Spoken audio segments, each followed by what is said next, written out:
Hi friends, ఇవాళ మనం ఒక కథ చెప్పుకున్నామా. కథ పేరు దొండకాయంత దొంగలు. అనగనగనగా ఉల్లిపాయంత ఊరుంది. ఆ ఉల్లిపాయంత ఊరిలో ములక్కాలంత ముసలమ్మ ఉంది. ఆ ములక్కాలంత ముసలమ్మ ఇంట్లో బీరకాయంత బీరువా ఉంది. అప్పుడు ములక్కాలంత ముసలమ్మ బీరకాయంత బీరువా, వంకాయంత వజ్రాన్ని దాచిపెట్టి అప్పుడు దొండకాయంత దొంగలు వచ్చి వంకాయంత వజ్రాన్ని తీసుకుని పారిపో.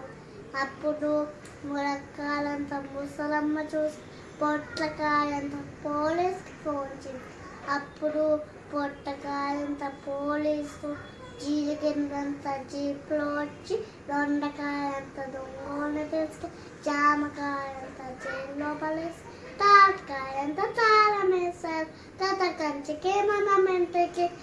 నా కథ మీకు నచ్చిందా? అయితే లైక్ చేయండి, షేర్ చేయండి, సబ్స్క్రైబ్ చేయండి.